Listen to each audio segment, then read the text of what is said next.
नमस्कार, विष्णु शर्मा स्वागत करता हूँ आपका पशु परिचय की क्लास में। कल हमने इसकी फर्स्ट क्लास ली थी जिसमें हमने संख्या पद्धति के बारे में जाना था। और संख्या पद्धति जिसको नेचुरल नंबर हमने कहा था, उसमें हमने देखा था कि दार्शनिक पद्धति क्या होती है और दार्शनिक प्रणाली क्या होती है। 9 डिजिट्स हमने इसमें देखे थे 1 से लेकर 9 तक, जिनको यूज में लेते थे किसी भी संख्या को दार्शनिक में रिप्रेजेंट करने के लिए, लिखने के लिए। दूसरी हमने देखा था प्राकृत संख्याएं कौन सी होती हैं, नेचुरल नंबर कौन से होते हैं। प्राकृत संख्याओं के बारे में हमने जाना था। और प्राकृतिक संख्याएं अपन ने कहां से कहां तक ली थी। प्राकृतिक संख्याएं हमने ली थी 1 से इनफाइनाइट तक। नंबर थर्ड, इन्हीं को हमने नेचुरल नंबर n से रिप्रेजेंट किया था। थर्ड, प्राकृतिक संख्याओं के बाद में हमने लिया था पूर्ण संख्याएं। पूर्ण संख्याएं, प्राकृतिक संख्याओं में हमने जीरो को ऐड कर दिया था, जीरो को ऐड कर दिया था तो वो हमारी होल नंबर हो गई थी। इसको हमने रिप्रेजेंट किया था 0, 1, 2, 3 और इस तरह से इनफाइनाइट नंबर तक किए जाएंगे। नंबर 4 हमने फिर देखा था होल नंबर के बाद में even number and odd number के बारे में हमने जाना था। सम संख्याएं और सम संख्याएं, विषम संख्याएं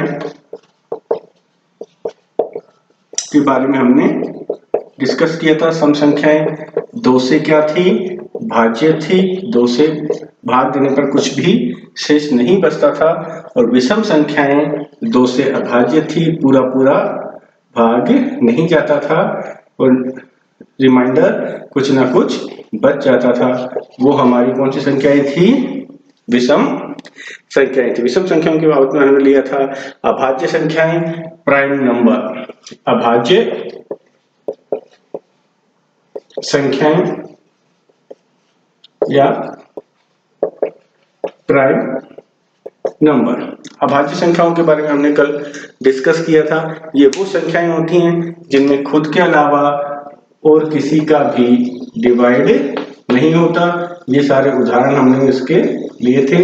इसमें केवल 1 व स्वयं एक का और उसके खुद का ही भाग जाता है, उसी से भाज्य होती हैं और किसी का भी इनमें भाग नहीं जाता है। ऐसी संख्याएं हमारे पास जो होती हैं वो अभाज्य संख्याएं होती हैं, प्राइम नंबर से होते हैं। इसके बाद में हमने लिखा था भाज्य संख्याएं या यौगिक संख्याएं। नंबर 7,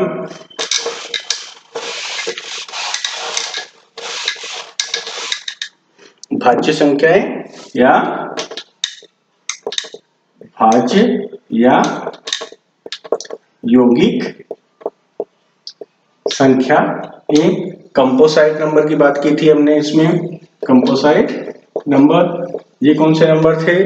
कंपोसाइट नंबर वे थे जिसमें कि केवल और केवल 1 और 2 का तो 1 और खुद का तो डिवाइड होगा ही होगा, उसके अलावा किसी अन्य संख्या का भी इसमें डिवाइड होता है। 1 का, स्वयं का और इसके अलावा किसी अन्य संख्या से भी क्या होते हैं, किसी अन्य संख्या से भी विभाजित होंगे। ठीक है, किसी अन्य संख्या से भी क्या होगा, विभाजित होगा। ये संख्या हमने देखिए ली थी 4, 6, 8। 4 को देखिए 1 से भी डिवाइड है, 2 से भी डिवाइड है एंड 4 से भी। 1 से, स्वयं से और स्वयं के अलावा किसी अन्य संख्या से। इसी तरह 8 को हम देखें 1 से डिवाइड है, 2 से भी है, 4 से भी है और 8 से भी है। तो 1 से स्वयं से डिवाइड होगी 8 एंड इसके अलावा 2 और 4 से भी डिवाइड है। इस तरह से हमने भाज्य या यौगिक संख्याओं के बारे में पढ़ा था। इसके बाद में हमने कर लिया था नंबर 8, असहभाज्य संख्याएं को प्राइम नंबर। असहभाज्य संख्याएं जिनको हमने कहा था को प्राइम नंबर, और इनके बारे में क्या पता है हमें, कल ही डिस्कस किया है। बताइए को प्राइम नंबर क्या होते हैं? ऐसा भाज्य संख्याएं, बताइए, कल ही डिस्कस हुआ है। जिनका HCF क्या होगा? ओनली 1 होगा। इट मीन्स उभयनिष्ठ गुणनखंड क्या होगा? उभयनिष्ठ गुणनखंड क्या होगा? 1 होगा। इट मीन्स जो एक ग्रुप होगा, एक समूह होगा संख्याओं का, वो केवल और केवल किससे डिवाइड होगा? 1 से डिवाइड होगा, और 1 के अलावा किसी से भी डिवाइड होगा। ऐसी संख्याएं असहभाज्य संख्याएं कहलाती हैं। एग्जाम्पल इसका लेना चाहें 4 व 9, देखिए इन दोनों में किसका डिवाइड होगा? 1 का डिवाइड होगा। बाकी किसी का भी कॉमन कोई भी ऐसे डिजिट नहीं है जो दोनों में भाग चला जाए पूरा पूरा। इसके अलावा आप देखना चाहें 15, 13 व 19, देखिए इनमें भी एक के अलावा ऐसी कोई भी कॉमन संख्या नहीं है जो कि इन सबको डिवाइड कर दे। तो यहाँ पे HCF केवल क्या हो जाएगा? 1। यहाँ पे भी HCF क्या हो जाएगा? 1। तो ऐसी संख्याएं कौन सी संख्याएं कहलाती हैं? असहभाज्य संख्याएं कहलाती हैं। फिर बात हम करते हैं पूर्णांक संख्याओं की। पूर्णांक संख्याएं इंटीजर के रूप में इनको जानते हैं, ऐसे रिप्रेजेंट करते हैं। इसमें नेगेटिव और पॉजिटिव, नेगेटिव और पॉजिटिव सभी संख्याएं आ गई थी, कल डिस्कस किया हमने इसका। और 0 जो यहाँ पे है वो उदासीन पूर्णांक है। कैसा पूर्णांक है? उदासीन। उदासीन क्यों है? क्योंकि उसके ऊपर किसी भी सिंबल का इफेक्ट नहीं होता, ना नेगेटिव होता है ना पॉजिटिव होता है। इसके बाद में हमने पढ़ी थी परिमेय संख्याएं। परिमेय संख्याएं जिनको हम P/Q की फॉर्म में लिख सकते हैं। ऐसी संख्याएं कौन सी संख्याएं थी? परिमेय संख्याएं थी। अपरिमेय संख्याएं, अपरिमेय संख्याएं जिनको हम P/Q की फॉर्मेशन में नहीं लिख सकते, जैसे कि √3, √2, √5। एंड नेक्स्ट 12 हमने कहा था रियल नंबर, वास्तविक संख्याएं। वास्तविक संख्याएं, वास्तविक संख्याएं कौन सी थी? परिमेय और अपरिमेय। परिमेय और अपरिमेय दोनों संख्याओं को मिला के लिख दें तो ये संख्याएं कौन सी संख्याएं कहलाती हैं?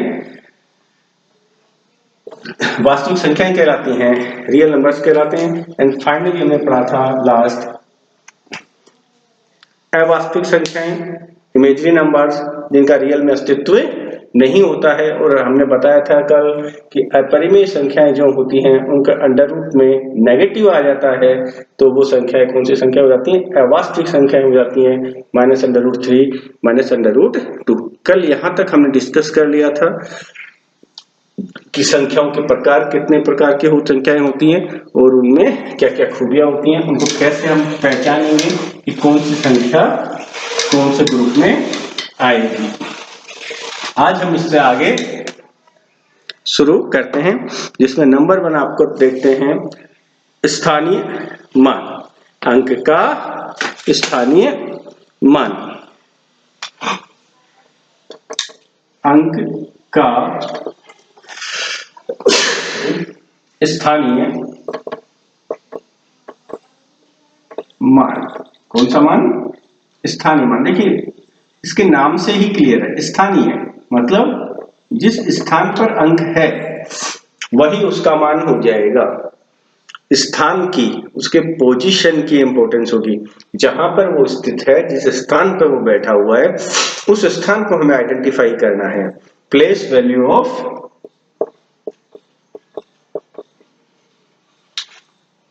किसकी बात कर रहे हैं? Place value of digit. Place value of digit की हम बात कर रहे हैं। देखिए इसको कैसे फाइंड आउट करेंगे। होता क्या है, दी हुई संख्या जिस स्थान पर होगी, जिसमें जो अंक है वही उस अंक का स्थानीय मान हो जाएगा। दी हुई संख्या में, दी हुई संख्या में कोई भी संख्या आपको दी हुई है, कोई भी आप मान सकते हैं, मान लीजिए 5, 3, 7, ये आपकी कोई भी संख्या दी हुई है। तो दी हुई संख्या में कोई अंक जिस स्थान पर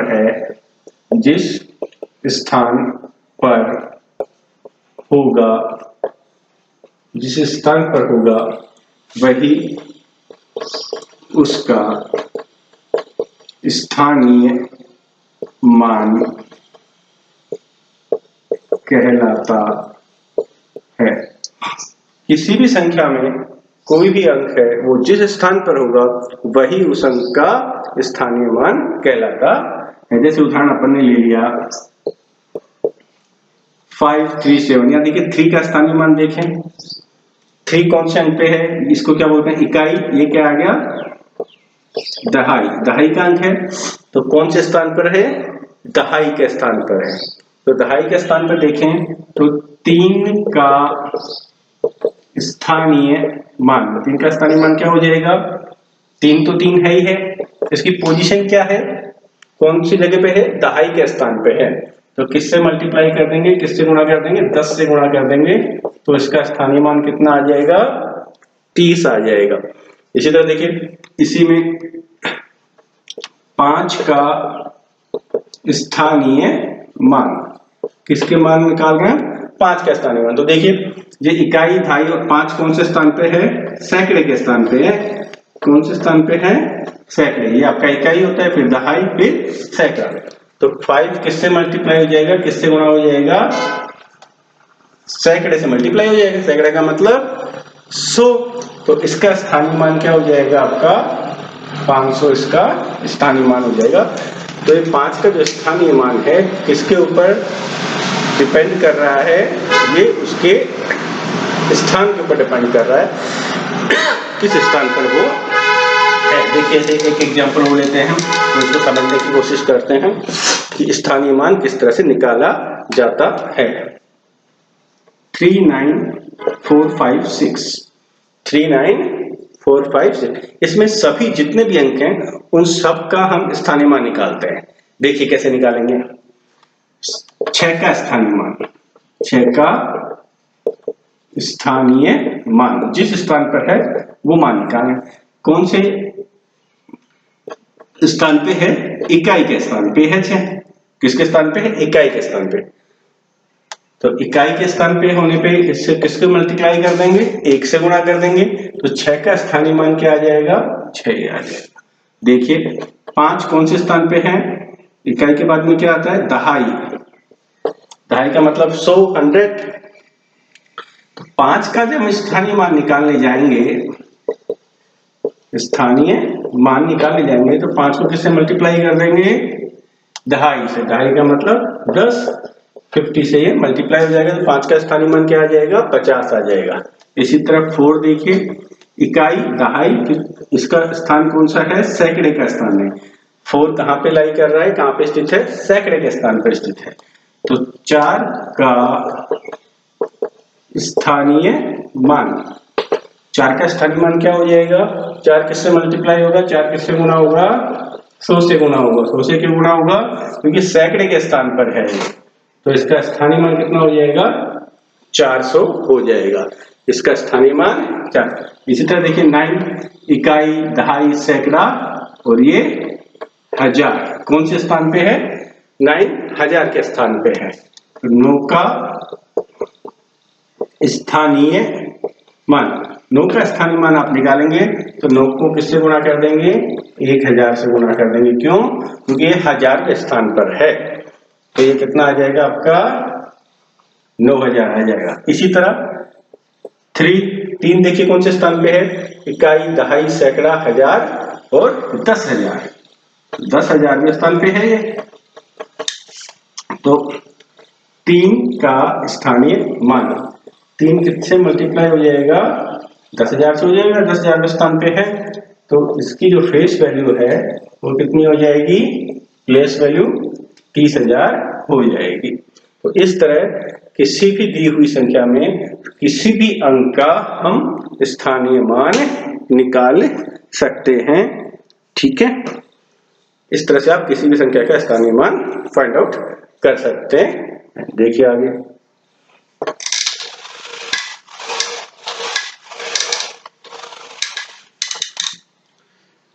इंपॉर्टेंट है, नोट डालिए, कितने का डालना चाहेंगे, ठीक है, जो आपके इच्छा उतने का नोट डाल दीजिए। और नंबर 1 इसमें लिखिए, किसी संख्या में इकाई के अंक का स्थानीय मान।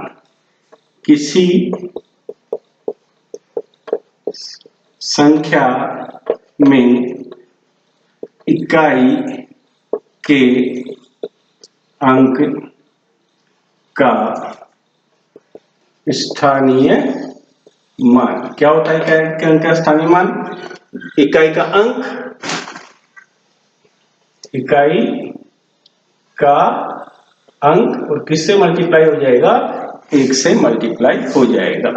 इसी तरह दूसरा लिखिए, किसी, अभी सोल्व किया पर बिल्कुल उसी को अपन लैंग्वेज में लिख रहे हैं। किसी संख्या में दहाई के अंक का स्थानीय मान।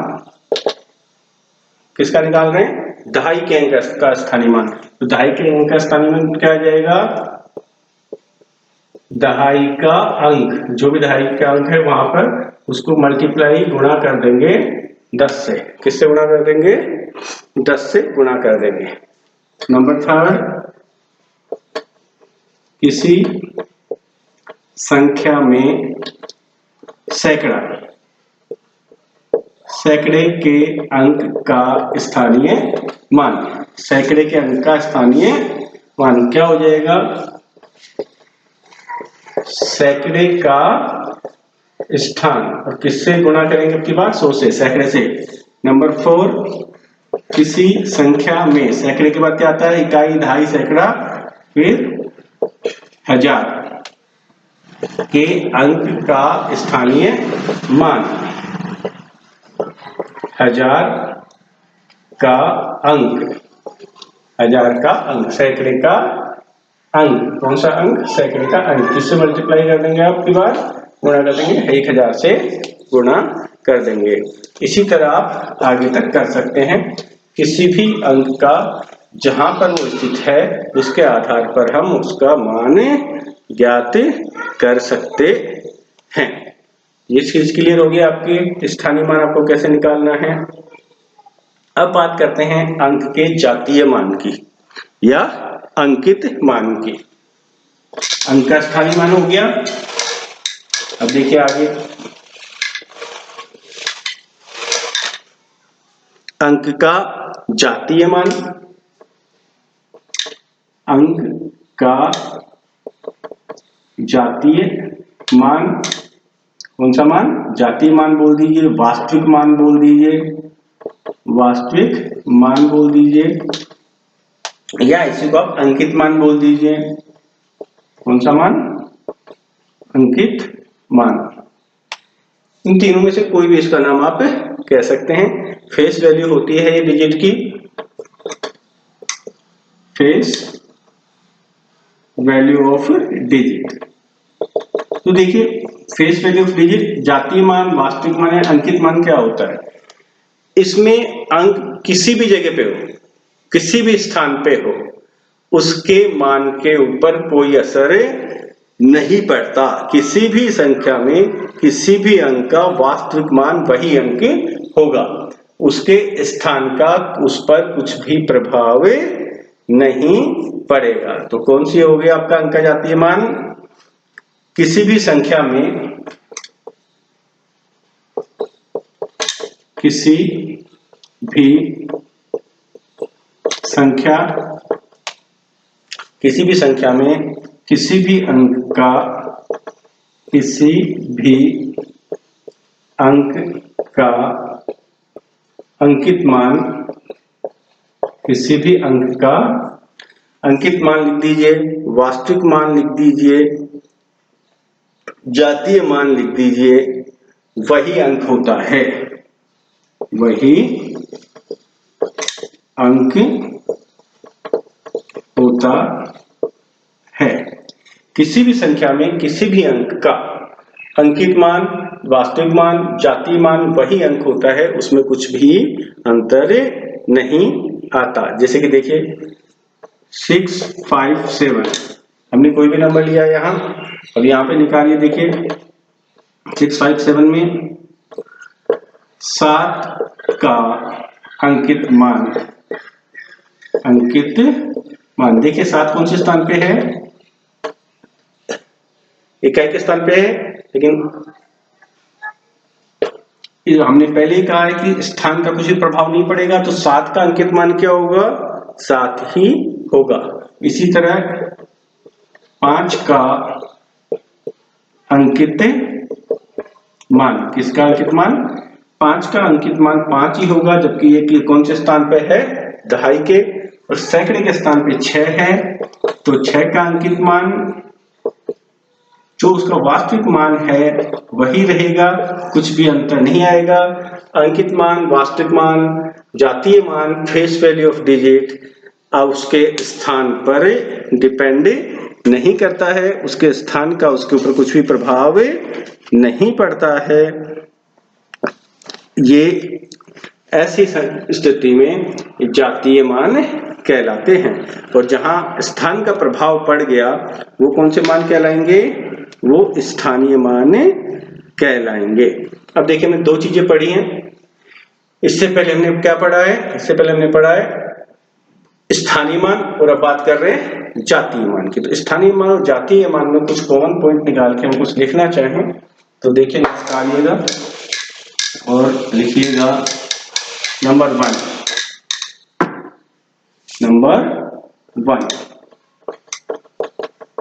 इनसे डायरेक्ट क्वेश्चन बन सकता है आपका।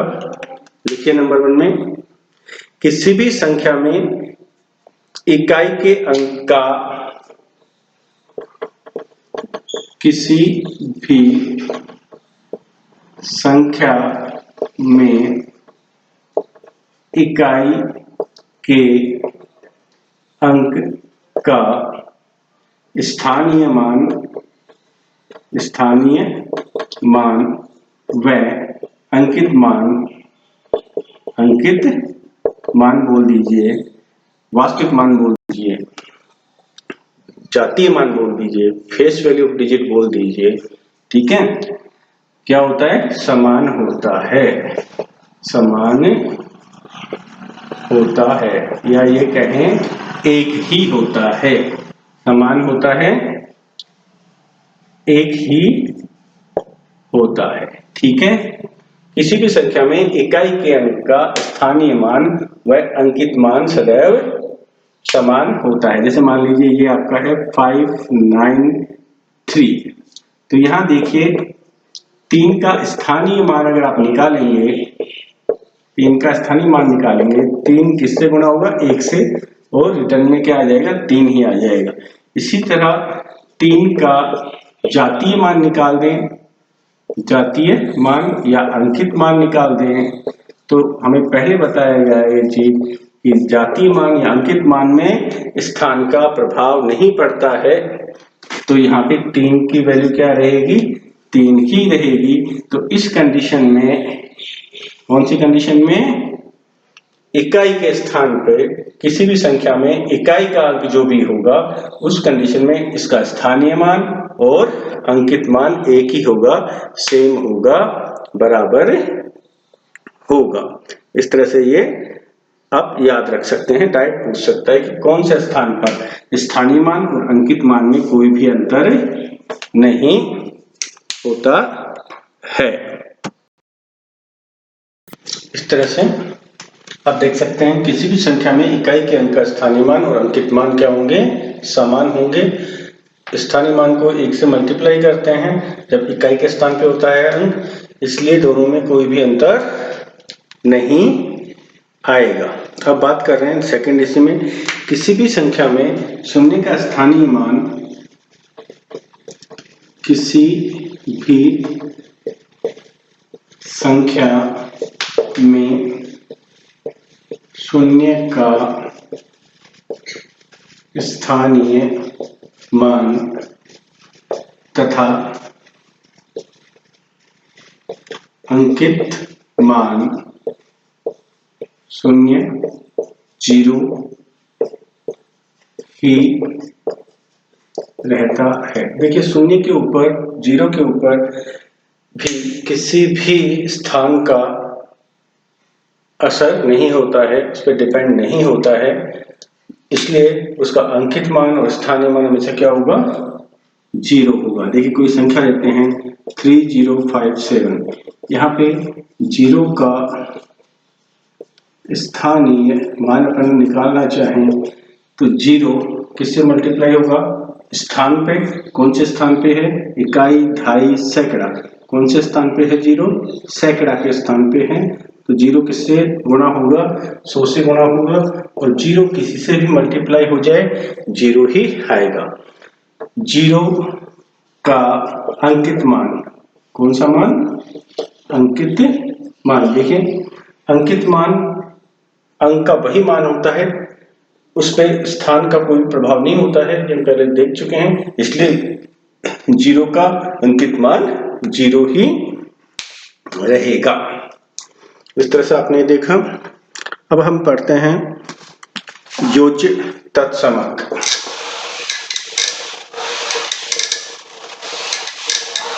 आगे देखिए योज्य तत्समक। योज्य तत्समक। योज्य तत्समक क्या होता है, एडिटिव आइडेंटिटी। एडिटिव आइडेंटिटी ऐसी संख्या जिसको किसी भी संख्या में जोड़े वापस वही संख्या रिपीट होके आ जाए, कुछ भी फर्क ना आए, वही क्या होता है हमारा योज्य तत्समक संख्या, योज्य तत्समक होता है। देखिए कैसे, ए में आप 0 को ऐड करिए वापस क्या आ जाएगा, ए आ जाएगा। बी में भी आप 0 को ऐड करिए वापस क्या आ जाएगा, बी आ जाएगा। मतलब किसी भी संख्या में 0 को ऐड करने पर वापस वही संख्या रिपीट हो रही है, वही संख्या आ रही है, तो 0 क्या है, यहाँ क्या हो गया, 0 एक योज्य तत्समक हो गया। 0 एक योज्य तत्समक है। क्यों है, किसी भी संख्या में इसे जोड़ेंगे तो वापस वही संख्या आ जाएगी, और यही कंडीशन किसकी होती है, योज्य तत्समक की। तो योज्य तत्समक क्या हुआ, 0। गुणात्मक तत्समक। योज्य तत्समक, योज्य तत्समक के बाद अपन बात करते हैं गुणात्मक तत्समक की। गुणात्मक तत्समक। गुणात्मक तत्समक, उसमें क्या किया था हमने, ऐड किया था, इसमें क्या करें, मल्टीप्लाई करें और वापस वही संख्या रिपीट हो जाए। मल्टीप्लाई करें और वापस वही संख्या रिपीट हो जाए तो वो क्या कहलाएगी, गुणात्मक तत्समक कहलाएगी। तो आप बताइए कौन सी हो सकती है। देखिए ए को 1 से मल्टीप्लाई करिए 1 आ जाएगा, बी को 1 से मल्टीप्लाई करिए वापस 1 आ जाएगा। 1 को किसी भी संख्या से मल्टीप्लाई करें वापस वही संख्या रिपीट हो जाती है। तो यहाँ पे 1 क्या हो गया, 1 क्या हो गया, गुणात्मक तत्समक हो गया। तो 1 को क्या कहेंगे, यहाँ पे 1 को गुणात्मक तत्समक कहते हैं। क्या कहते हैं, गुणात्मक तत्समक कहते हैं। योज्य तत्समक ऐड करने पे, जोड़ने पे वही संख्या आनी चाहिए। गुणात्मक तत्समक गुणा करने पर वापस वही संख्या आ जानी चाहिए, उसको क्या कहते हैं, गुणात्मक तत्समक। अब बात करते हैं ऋणात्मक प्रतिलोम या योज्य प्रतिलोम। ऋणात्मक या योज्य प्रतिलोम। ऋणात्मक या योज्य प्रतिलोम की क्या विशेषता होती है, ऋणात्मक या योज्य प्रतिलोम में किसी भी संख्या को जोड़ने पर 0 आ जाना चाहिए। किसी भी संख्या को जोड़ने पर क्या आ जाना चाहिए, 0। किसी भी संख्या में जोड़ने पर क्या आ जाए, 0 प्राप्त हो। 0 प्राप्त हो, किसी भी संख्या में जोड़े तो हमें क्या प्राप्त हो जाए, 0 प्राप्त हो जाए। तो बताइए ए में क्या ऐड करें, क्या जोड़े कि 0 आ जाए, तो क्या ऐड करना पड़ेगा, -a तो क्या आ जाएगा हमारे पास, 0 आ जाएगा। ठीक है, इसी तरह बी में क्या ऐड करें कि 0 आ जाए, -b। तो इस तरह से यहां देखें तो यहां -a क्या हो जाएगा, a का ऋणात्मक प्रतिलोम, a का -a, a का ऋणात्मक प्रतिलोम है। क्या है, एक का ऋणात्मक प्रतिलोम है, ऋणात्मक प्रतिलोम। इसी तरह यहां पर देखिए -b, b का ऋणात्मक प्रतिलोम होगा। ठीक है, तो सीधा सीधा मोटा मोटा क्या समझ में आ रहा है यहाँ पे हमारे, किसी भी संख्या, कोई भी संख्या है उसको अगर माइनस लगा दिया जाए तो वो उसका क्या हो जाएगा, ऋणात्मक प्रतिलोम हो जाएगा या योज्य प्रतिलोम हो जाएगा। संख्या को माइनस से मल्टीप्लाई करके लिख दीजिए, वो उसका ऋणात्मक प्रतिलोम रिप्रेजेंट करेगी, ऋणात्मक प्रतिलोम कहलाएगी। अब बात करते हैं व्युत्क्रम प्रतिलोम की।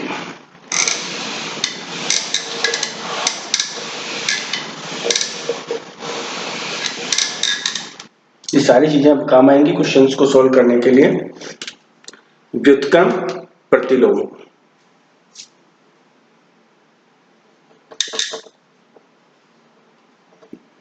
व्युत्क्रम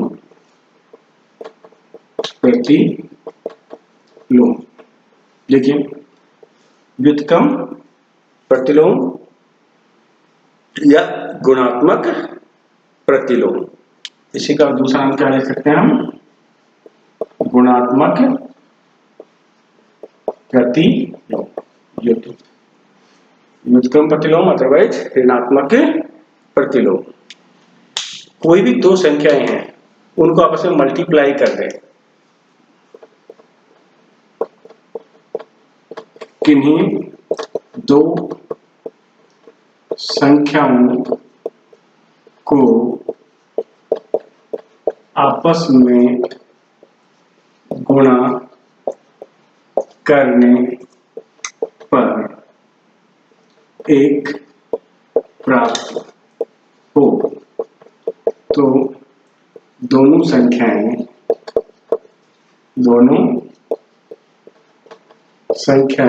एक दूसरे की क्या कहलाती हैं, गुणात्मक प्रतिलोम कहलाती हैं। एक दूसरे की गुणात्मक बोल दीजिए या व्युत्क्रम प्रतिलोम कहलाती हैं। क्या कहलाती हैं, व्युत्क्रम प्रतिलोम। तो इस तरह से ये गुणात्मक या व्युत्क्रम प्रतिलोम कहलाते हैं एक दूसरे के। जैसे एग्जांपल ले लें आप, उदाहरण इसका देखना चाहें तो देखिए कैसे करेंगे। 3/7 को किससे मल्टीप्लाई कर दें, 7/3 से, रिजल्ट क्या आएगा, 1। इन दोनों को मल्टीप्लाई पर रिजल्ट क्या आ रहा है, 1 प्राप्त हो रहा है। तो यहां से क्या कह सकते हैं अपन, 3/7 किसका व्युत्क्रम प्रतिलोम है, 3/7 7/3 का गुणात्मक प्रतिलोम है। गुणात्मक प्रतिलोम क्यों है, क्योंकि इसको इससे मल्टीप्लाई करने पर 1 प्राप्त होता है। इसी तरह 7/3 को एक दूसरे का लिखा ना अपन ने, एक दूसरे की गुणात्मक व्युत्क्रम प्रतिलोम कहलाती है। 7/3 किसका हो जाएगा, 3/7 का गुणात्मक प्रतिलोम होगा। ठीक है, एक दूसरे के क्या होंगे, गुणात्मक प्रतिलोम होंगे। अब देखिए आगे बात करते हैं।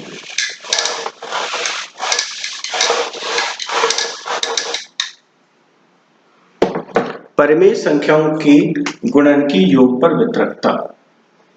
परिमेय संख्याएं कौन सी होती हैं, परिमेय संख्याओं जो कि p/q की फॉर्म में लिख सकते हैं। परिमेय संख्याओं की गुणनकी योग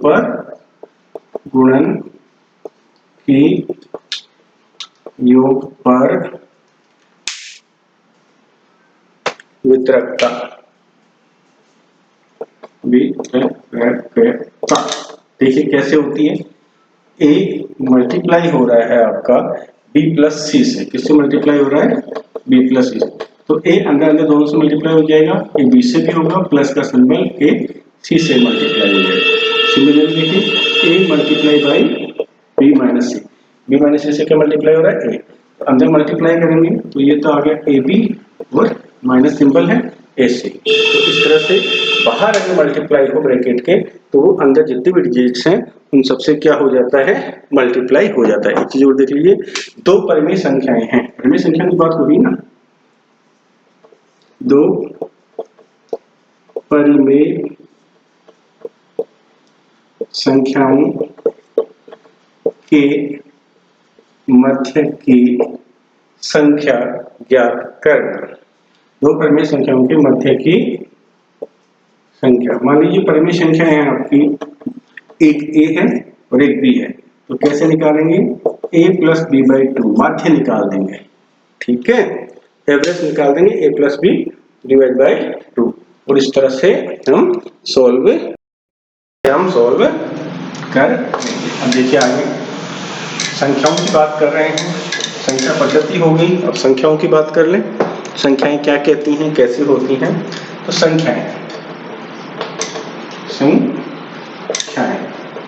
देखिए, संख्याएं नंबर 1, एक अंक की संख्याएं, कितने अंक की संख्याएं, एक अंक की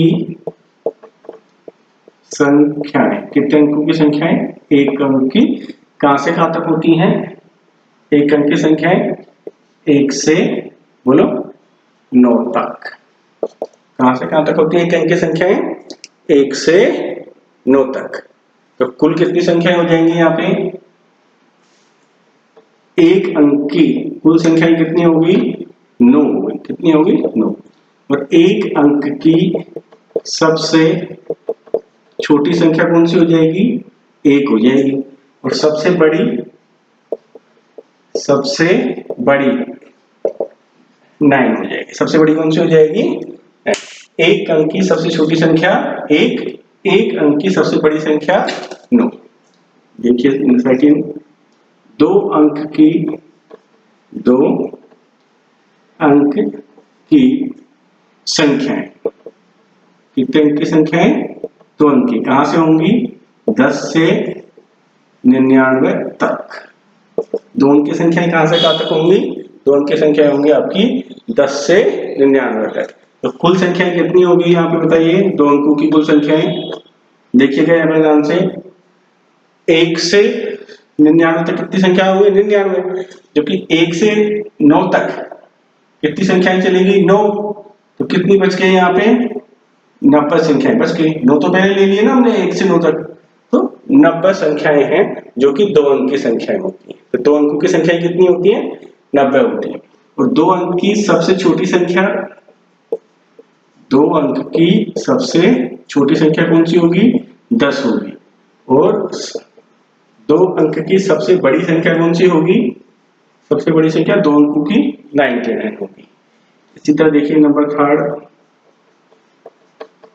3 अंक की संख्याएं, कितने अंक की संख्याएं, 3 अंक की संख्या, 3 अंक की संख्या कहां से शुरू होंगी, देखिए 99 तक कितना है, 2 अंक, तो 100 से कितना हो जाएगा, 100 से 3 अंक, तो 100 से 999 तक की संख्याएं कहां में आएंगी, 3 अंक की आएंगी, कुल संख्याएं कितनी हो जाएंगी बताइए, 3 अंकों की, 3 अंकों की कुल संख्याएं आपकी हो जाएंगी, देखिए ध्यान से, 90 तक पहले हो चुकी 2 अंकों तक, 90 माइनस कर दी है, तो कुल संख्या कितनी बच गई आपकी, 900 बच गई, समझ में आ रहा है, 1 से 99 तक टोटल संख्याएं कितनी आ गई आपके पास, 99 आ गई, और टोटल 999 तक है 3 अंकों की, 2 अंकों तक की माइनस कर दीजिए 99, 900 आपके पास बच गई, सबसे छोटी संख्या कौन सी हो जाएगी, 3 अंकों की सबसे छोटी संख्या, सबसे छोटी संख्या 3 अंकों की बताइए,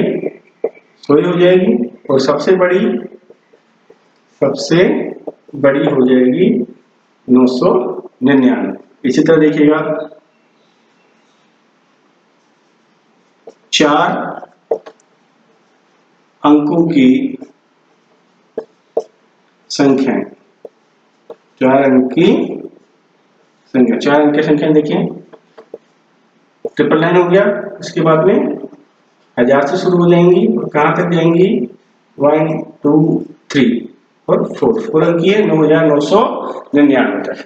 यही होंगी संख्या यहाँ तक।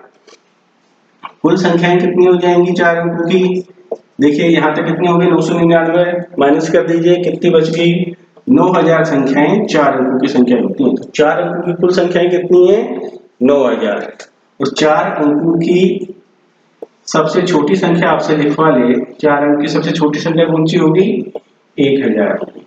और 4 अंक की सबसे बड़ी संख्या कौन सी होगी 9999 होगी। आगे देखिए इसी तरह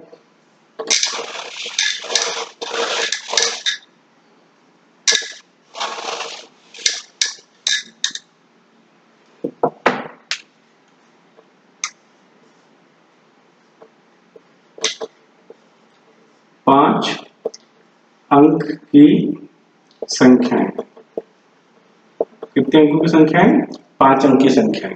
बताइए कहां से शुरू होंगी 5 अंक की संख्याएं 10,000 से हो जाएंगी। कितने अंक हो गए 1 2 3 4 5, 5 अंक हो गए।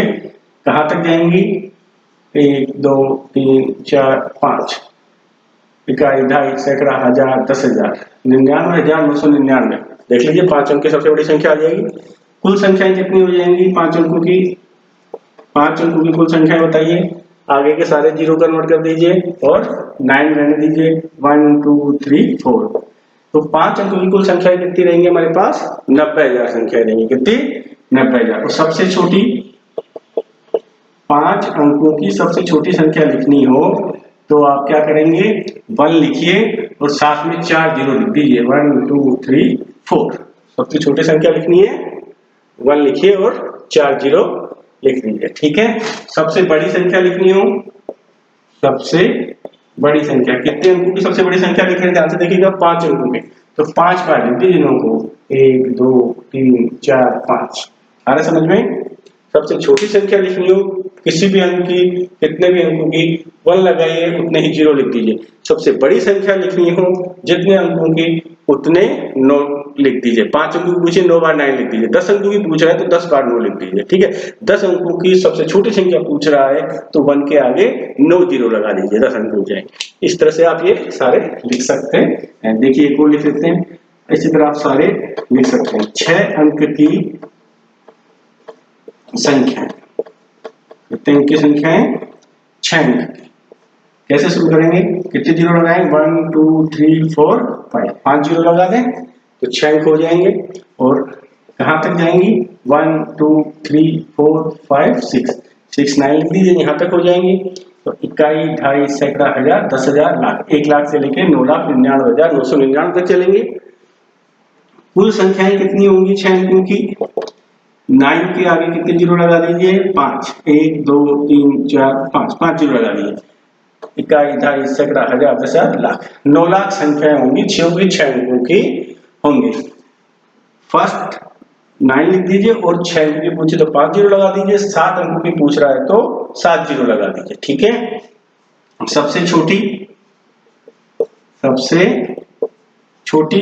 संख्या 1 लिख दीजिए। 6 अंकों की है तो फिर आगे 5 बार जीरो लिख दीजिए 1 2 3 4 5 आ गया।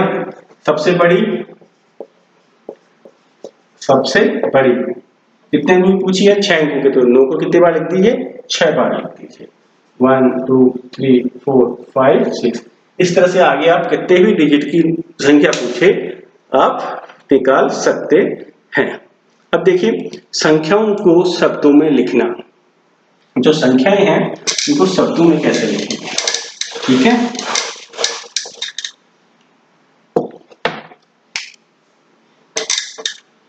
संख्याओं को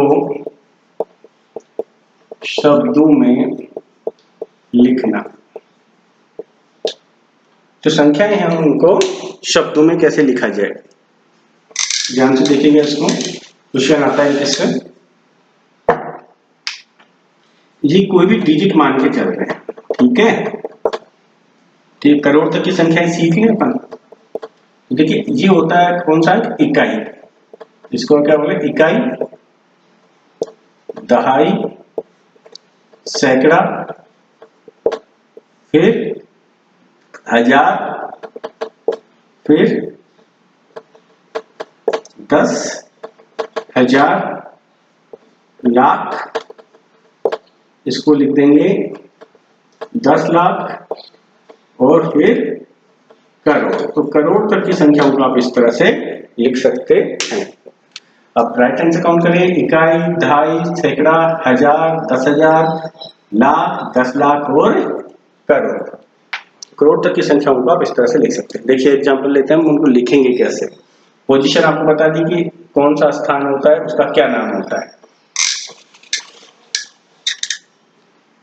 अंकों में और शब्दों में। यहां मैं लिख रहा हूं अंकों में और शब्दों में। देखिए 1 को 1 को 1, 2 को 2, 3 को 3, 4 को 4, 10 को 11, 12, 100 तक तो आप लिख लेंगे। अब 3 अंक की संख्याएं लिखता हूं मैं कोई भी, 808। तो इकाई, दहाई, सैकड़ा हो गया ना, तो सैकड़ा 100 होता है ना, तो 800, 800 सैकड़ा के स्थान पे आ गया ना, सैकड़ा का मतलब 100, 800 क्या आ गया 8। ये इकाई के स्थान पे है तो कुछ नहीं आना, जो है वही लिख देंगे, 808। 3 अंकों की होगी, 4 अंकों की लिखें। अभी क्या चल रहा है हमारा 2024 चल रहा है। तो देखिए इकाई, ये इकाई, फिर दहाई, सैकड़ा और हजार। तो हजार की पोजीशन पे क्या है 2, तो 2 को क्या लिखेंगे 2000। अब देखिए सैकड़ा की पोजीशन पे 0 है, 0 0 ही रहता है, इसका स्थानीय मान भी यही रहता है और अंकित मान भी यही रहता है। तो 2000, दहाई के अंक पर 2 है और 24, 2024। तो इस तरह से आप इन संख्याओं को लिख सकते हैं। 5 अंकों की कोई भी संख्या ले लीजिए, 19604, 5 अंकों की संख्या हो गई। देखिए इकाई, दहाई, सैकड़ा, हजार, 10,000, 10,000 हो गया, तो 10,000 पे क्या है 19,000। 10 में लेंगे, 2 डिजिट में लेंगे, 10,000 का मतलब, तो 19,604, 19,604 लिख सकते हैं इस तरह से। और देखिए अगर इसी में लिखूं, इस तरह से लिख दिया, इकाई, दहाई, सैकड़ा, हजार, 10,000, 11,111,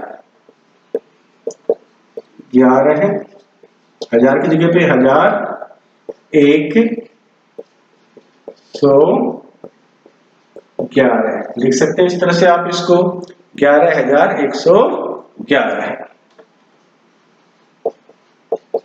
देखिए 1 2 3 4 5 6 7 डिजिट की लिख दी अब की बार हमने। तो इकाई, दहाई, सैकड़ा, हजार, 10,000, लाख और 10 लाख। 10 लाख, अब देखिए ये तो कौन से पोजीशन पे है, फिर इकाई, दहाई, सैकड़ा, हजार, हजार की पोजीशन में। 10 लाख 1,011, 10 लाख 1,000, हजार की पोजीशन पे ना, 1,011 लिख सकते हैं इस तरह से। देखिए